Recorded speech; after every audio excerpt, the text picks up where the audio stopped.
Hello, welcome back. This is again my somewhat weekly podcast through the Bible in 10 plus years. I've been going through a AI living paraphrase that I did of the Gospel of John. You can see how to get it in the notes.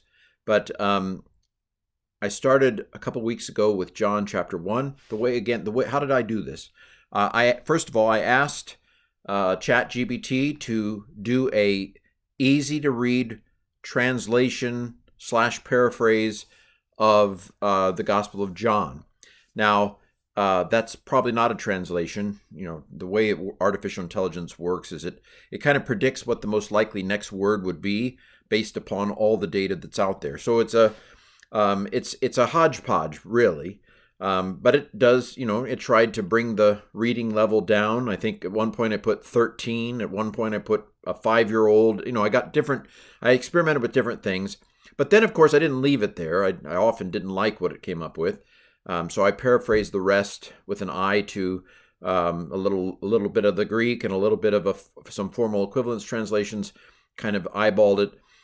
And again, this is just an experiment. And for the next probably 20 weeks left, we're going to be looking here at how it turned out. You tell me in the comments. Today we are in chapter 2, John chapter 2. John chapter 1 begins with, traditionally we talk about the incarnation, the word becoming flesh, and a bit about John the Baptist. Notice that in the Gospel of John, it doesn't actually narrate Jesus being baptized by John. It's very interesting if you watch the progression. In Mark, Jesus is just baptized by John. In Matthew, Jesus is baptized by John, but with a very important preface that Jesus doesn't really need to be baptized by John because he has no sins, that need forgiven, right? The Gospel of John doesn't even tell about the baptism of Jesus by John, probably for reasons that we'll talk about when we get to that part of John where John is talking about, where we're talking about the relationship between Jesus and John. When we get there, we'll suggest some reasons why John may downplay John the Baptist. But for now, we're in John chapter 2. John chapter 2 has the wedding at Cana, where Jesus turns water into wine, and also the overthrowing of the money changers in the temple. Matthew, Mark, and Luke tell about that event in the last week of Jesus' life. I'm going to argue as we go through John that John is a very symbolic, spiritual gospel, and that for symbolic reasons or for other reasons, John has probably moved that event to the first year of a 3-year ministry of Jesus. Again, I could be wrong, but some say, well, he did it twice. That's, of course, a possibility as well. Okay, so we start with the first part of John 2, which is the wedding at Cana of Galilee, where Jesus turns the water into wine. I have here in the translation that this is the first sign. Many have suggested that that maybe the Gospel of John can be divided into 2 parts. You've got the book of signs and you've got the book of wonders. The book of signs and the book of glory. I don't know about all that, but there do seem to be kind of 7 signs in the first part of the Gospel of John. In any case, the Gospel of John explicitly tells us that this is the first sign that Jesus performed. So I feel perfectly exegetically okay with calling this the first sign, the wedding at Cana. Let's dig in, shall we? Verse 1. Now on the 3rd day, there was a wedding in a village named Cana. Jesus' mom was invited. Verse 2, Jesus and his followers were also at the wedding. Verse 3. By the way, who was it? Who was that? I'm trying to remember who it was. There was I think he was Episcopal, a writer, 20 years ago, who basically said, I don't go to, this was a very poor argument. I don't go to many weddings unless it's family. And he said, so this must be a family wedding. And that's why his mother can give instructions. And maybe it's Jesus' wedding. Who was that? Let me pause for a second, see if I can remember who that was. Oh, it was Bishop Spong.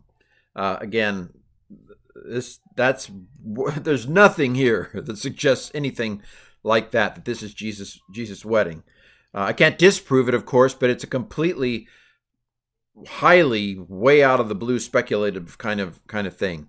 Anyway, it doesn't seem to be the case. Anyway, people say the darndest things. So, verse 3, unfortunately, they ran out of wine for the guests, and Jesus' mom told Jesus about it. Verse 4, Jesus said, Mom, why are you telling me? It's not my time for me to show everyone what I can do. Verse 5, but his mom told the servants, do whatever Jesus tells you to do. You can picture this, right? Like, Mom, do whatever he says. Anyway, verse 6, there were 6 big jars used for religious purification according to the Jewish law. Now, again, John is a highly symbolic gospel, I would say. And this is not a coincidental kind of thing to say. That this, I think, part of the point of this story is to show that Jesus is the one who brings real purification. Jesus is the one that actually makes you clean. And I do think probably this is a highly debatable kind of comment. I do think that John, in its current form, has a little bit of an edge against the Judaizers and the Jewish leaders. It is not, in my opinion, anti-Semitic. It is not, in my opinion, anti-Jewish. But there is a little edge in the way that the Gospel of John tells the story. This is part of why I suspect that the beloved disciple was more the source of the information, maybe, than the one who gave it its current form. It's hard for me to believe that someone from a Jew from Jerusalem would kind of have this us-them dynamic to the Gospel of John. I may be completely wrong on that. I'm sure I'm going to have to wear a dunce cap in heaven, for who knows how long, for stupid things I've said. But this verse 6 here, I think John is saying something symbolic when he notes that the jars that the water was in were purification jars. And Jesus is going to take the water of purification and he's going to convert it into wine. And of course, wine here might very well symbolize the blood of Jesus Christ. That Jesus's wine, that is his blood, is the truest purification that there is for sins. Again, I believe that John is a highly, highly spiritual gospel. Again, I could be wrong on all these things, but I'm not bothered by tensions between John's account and the synoptics account, Matthew, Mark, and Luke, and John, because I don't think that John's purpose is to give us and here we are with the videotape. By the way, I'm not saying John is not historical, because there are lots of historical insights, I think, that we get from John that we don't get from the synoptic gospel. So that's not what I'm suggesting. But I do think that there is a highly, highly symbolic dimension to the Gospel of John, to where it is probably more theological in its focus than it is on the blow-by-blow videotape, as it were, of things Jesus did. Again, I'm quite willing to be proven or shown wrong on that. This is just me wrestling with some of the issues that come up as you interpret John and compare it to the other Gospels. Verse 7, Jesus said, fill the jars with water, and they filled them to the top. Verse 8, then he told them, now take some out and give it to the man in charge of the party. Verse 9, the man tasted the water, but it turned from water into wine, and the man didn't know where it came from. Now the servants did. Verse 10, the man called the bridegroom over. Now, again, this is where Spong is all wet, right? Because if it was Jesus' wedding, he would be calling Jesus over. And it doesn't say that. So Spong says the darndest things. Okay, so the man tasted the water, but it had turned from water to wine. He didn't know where it came from. The man called the bridegroom over and said, usually people serve the best wine first and save the cheaper wine for later when the people are a little tipsy. Which, by the way, it is clear that this is alcoholic wine. And so, again, the Bible is clearly against drunkenness. The Bible is not at all commanding abstinence. There is not a single verse in the Bible that commands abstinence, complete and total abstinence. There was a small group within ancient Israel, Nazarites, who did not drink. And I think probably you could make a case that John the Baptist was a Nazarite, but it's very clear that Jesus was not a Nazarite. He was a Nazarene from Nazareth, But there's a verse, I'd have to look it up, but you can look it up, where it says, John the Baptist came not eating and drinking, and you said he's demon possessed. And then I came eating and drinking, and you say I'm a drunk. That verse just doesn't work if Jesus did not drink fermented wine. Well, anyway, the issue of how to apply that to today, then we get into issues of what's going on in society, what's going on in culture. So that's not a knockdown, drag out argument for let's drink, because you have to consider the context of our time as to how we play these things out. There may be things that we can't do that they could, and there may be things that they couldn't do that we can, because it plays out differently in a different context. So the fact that the Bible is not against drinking in and of itself is not the end of the story if you're hermeneutically sensitive to these sorts of things. But anyway, you saved the best till now, he says. Okay, this was the first amazing thing that Jesus did that was called a sign. Okay, so we have sign number one. And he did it in the village of Cana in the region of Galilee. He showed a bit of his glory, and his followers believed in him. Verse 12. After that, Jesus, his mom, his brothers, and his followers went to another town called Capernaum and stayed for a few days. Okay, so that's the first part of the chapter, is the wedding at Cana.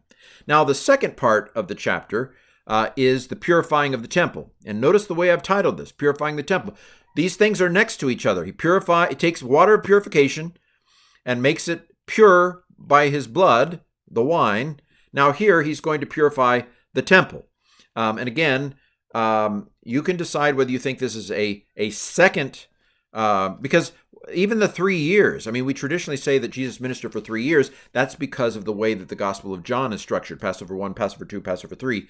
However, one could argue that that is symbolic as well. Jesus was 3 days and 3 nights in the tomb. And so John has laid out Jesus' life in 3 years. Again, we'll find out when we all get to heaven. You know, there are all kinds of things we'll find out. But anyway, so it may very well be that this is a symbolic presentation of what he did historically in the last week of his earthly ministry. But I'm not saying that's the case. I'm just telling you, scholars say the darndest things. You know, these are, you know, I had somebody say, Ken, I appreciate your honesty and your sincerity, but you think too much. Maybe so. I didn't come up with half these things, by the way. Okay, verse 13. So soon as it was time for the big Jewish festival in Jerusalem called the Passover. This was the annual feast that celebrated Exodus 12, when God rescued the oldest male children of the Israelites in Egypt. At that same time, all the firstborn sons of the Egyptians died. Now, obviously, I have expanded this verse significantly, and that's part of the paraphrase that I've done to try to help people know, for example, what the Passover was. And so a lot of this verse is my Targum, my expansion. So Jesus went to Jerusalem. Verse 14. In the temple, Jesus found people selling cows, sheep, and birds, and others sitting at tables exchanging foreign currency. He was greatly angered by what was happening. Now, we debate. I mean, it doesn't say exactly in any of the Gospels exactly what was bothering him, other than, you know, my house should be a house of prayer. You've made it a den of thieves. I mean, the quote helps us here. John doesn't tell that verse. I think that's Mark that tells us that verse. I do think it is very reasonable to infer that there is some shady economic practice going on here, you know, that is interfering with the purpose of the temple. If the purpose of the temple is prayer, somehow the way that they are doing the exchange of money and the commercializing of it, somehow that ticks Jesus off. And one possibility is, of course, is that they're cheating the people. You know, oh, you can't offer that sheep in the temple. It's got a blemish. No, it doesn't. Right there's a spot. I don't see that. Nope, there is. I'm sorry. Have you ever felt like you were being held hostage by somebody who had something that you couldn't get somewhere else very easily? I always felt that way when I would drive on the Florida Turnpike. You know, fill up with gas before you get on that thing, because it's going to be more expensive. I have a car right now at a particular dealership that I took in for one thing that was recall kind of related, and they basically won't give it to me until I get the brake fixed. You know, maybe the brake needs fixed. Maybe I'm the problem. But to me, hey, It worked fine when I brought it on the property. I feel like they're holding my car hostage. Again, that may be my problem. I'm doing my therapy here with you all. I'm not going to. I hope you won't charge me. But anyway, there's a sense in which they were holding these sacrificial. They could have been holding these sacrificial animals hostage. Oh, you can't get one of these unless you pay me. Ching, ching, ching, ching, ching. So that might have been ticking off Jesus. Now, some people have suggested that this is taking place in the court of the Gentiles, and that therefore they are interfering with non-Jewish worship of the Lord. That it really should have been taking place outside of the temple precincts, and that's the problem. That the way that they're going about it is interfering with worship. By the way, the idea of having animals for sale, it was pretty much necessary, because if you come from Rome to the temple for Passover, you're not going to bring a sheep on a ship. I mean, that's probably not going to happen. And so you're going to have to get the sheep when you get to Jerusalem. And so having a way of exchanging currency to get, or at least to be able to get the sacrificial animals you need, I mean, that was a necessary service. But something about the way it was taking place just made Jesus sick to his stomach. He was greatly angered. And of course, by the way, it is clear that it's okay to be angry. Ephesians says, in your anger, do not sin. Anger in and of itself is not sin. It's what you do with anger, or whether you feed it. Of course, if you feed your anger, that enters into sin territory at some point. But even Jesus got angry. So anger in and of itself is not sinful. So, verse 15, he made a whip out of ropes and chased the people and animals out. He turned over the tables and poured out all the coins. Now, this is a point of contention about violence. My brain's not working well. Let me see if I can remember who a particular author is. Hold on a second. John Howard Yoder, who, by the way, turned out not to be as nonviolent in his own life as he was theoretically. Was his physician, heal thyself. That's at least what I've heard. But anyway, there are many, who see Jesus as a kind of pacifist kind of figure. I think Yoder, if I remember correctly, he argues that Jesus doesn't actually go after people here, that he's more chasing the animals, or that the whip has to do with the animals, maybe. Anyway, that seems to me a little bit special pleading. As far as I can tell, the New Testament doesn't it doesn't work to make it thoroughly pacifist. Now, I could be wrong. I by the way, I admire those who are pacifists. I admire them because I feel like they have Jesus probably better than those who see Jesus as the militant kind of picture of Jesus. So when he was on earth, especially. So it's not that I disrespect those who have a fully pacifist view of Jesus. I just don't think it's biblical. Nor do I think that the New Testament is entirely pacifist. But I do think that Jesus looked more like that than not. But here he is angry at those who are doing what he believes is unrighteous, and he does get angry, and he does go after them physically. It would seem to be here. Now, I mean, nobody was hurt in this. No animals were hurt in the filming of the scene. I'm not suggesting that Jesus hurt anybody, but he did run after them in anger. So that suggests to me that you can be this angry at injustice. But anyway, I much more believe that the nonviolent resistance of Martin Luther King Jr. and others, that is far more in keeping with the heart of Christ than some of the militancy that we find with some other people who call themselves Christians these days. So I don't want to, I don't want to get out of balance what I'm saying. But verse 15 is something to pay attention to, because it does seem that Jesus uses force of a kind here to drive people away. Verse 16, to those selling birds, he said, get out of here. Get these out of here. Don't make my Father's house a marketplace. Verse 17, it made his followers remember a verse from Psalm 69:9.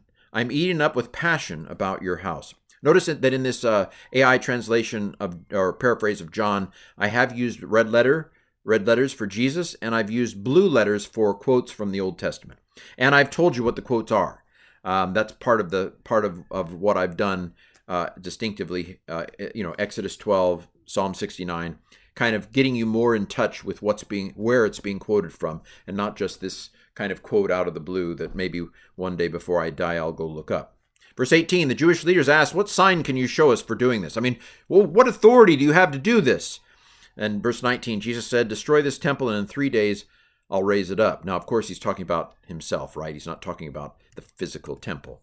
Then they said, verse 20, they said, "It took 46 years to build this temple, and you're going to raise it in 3 days?" The building of the temple, I think, began in 19 BC by Herod the Great, and it only was completed fully completed a few years before it was destroyed by the Romans in the 60s, I think. So at the time Jesus was on earth, it wasn't even fully completed yet. 46 years from 19 BC. Can I do the math? I probably can't. Let's see, 27? 27 would have been about the time Jesus began his ministry if you go with 3 years. Anyway, so it would have been just in time for Jesus in that respect. But verse 21, Jesus was talking about his body, 3 days in the grave and then risen from the grave, that he becomes the new temple, right? There is an implication here that Jesus's resurrection body is the new temple that he's going to raise up. That in a sense that when Jesus died, the old temple was ended, destroyed. And now when Jesus rises from the dead, there is a new temple, which is him. Again, see how symbolic the Gospel of John is? We should also remember that the Gospel of John is written after the temple is destroyed. So a lot of these truths about how the temple is no longer needed, it took some time, I think, for the early Christians for that to sink in. The book of Hebrews, which I think was written around the time of the temple's destruction. Some think it might have been written in the 60s. In either case, this is, maybe 3 decades after Jesus risen from the dead. And the author of Hebrews is still trying to help certain Christians understand that they don't need the temple. The temple is not necessary, that the temple was never able to take away sins because the temple was always a foreshadowing of Jesus, that Jesus is the reality to which the earthly shadowy copy of the temple was pointing to. And so the Gospel of John embodies that theology of Jesus as the new temple, and that, I think, became crystal clear eventually after the temple was destroyed. Verse 22, after Jesus came back to life from the dead, his followers, called his disciples or apprentices, again, see how I'm trying to kind of teach the person reading this certain things that they may or may not know. His followers remembered what he said, and they believed him, and they believed the scriptures. Okay, verse 23, last paragraph. While in Jerusalem at the Passover, many people saw the amazing things that Jesus did, and they believed in him. Verse 24, but Jesus knew what was in everyone's heart, so he didn't fully trust them. Verse 25, he didn't need anyone to tell him about people because he already knew them inside out. And we are, as human beings, prone to betrayal. We are prone to giving into selfish temptations. We are prone to not stick through with what we say, and so I hate to admit this about humanity, right?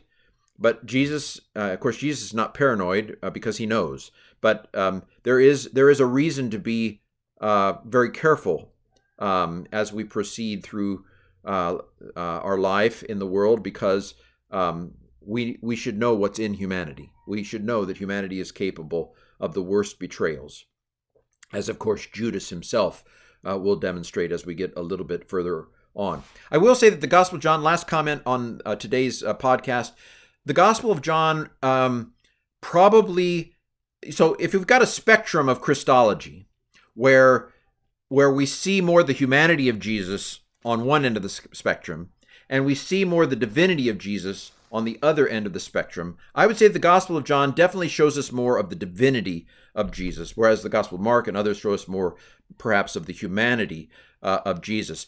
And so Mark tells us, no man knows the day or the hour, not even the Son. In other words, Mark 13 says Jesus didn't know when he was coming back. Jesus did not function with omniscience while he was on earth. However, the Gospel of John shows us more Jesus' omniscience. And so we will see more of Jesus's knowledge of what's going on in people's hearts and minds, arguably in John, than maybe we saw in the Gospel of Mark. Although Mark does, Jesus no dummy in any gospel. I make that very clear. And of course, theologically, we believe that Jesus was always omniscient. The question in my mind is whether he accessed his omniscience while he was on earth, or whether he played it by the human rules to model what true humanity could be for us. And so some people have accused me of being Nestorian, as if Jesus was two people. No, I'm just going with orthodoxy that Jesus had two natures. And that it seems to me that in order for Jesus' humanity to function fully while he was on earth, to some extent he had to bracket his omniscience. He didn't come out of the womb talking Aramaic. Oh, that was crazy, Mom. So he had to learn how to speak Aramaic. Now, I assume he learned it quickly. I assume that he was way ahead of the bunch in terms of human development. But anyway, these are the questions that people have debated and wrestled with, and we will no doubt love to hear some of the things that Jesus has to tell us about these things when we get to heaven. Well, I've given it a shot. I'm not omniscient. I don't know everything. My interpretations may be wrong. Pray about them. Ask somebody you respect. And hopefully, Lord willing, we'll be back next week with John chapter 3. This has been Through the Bible in 10 plus years.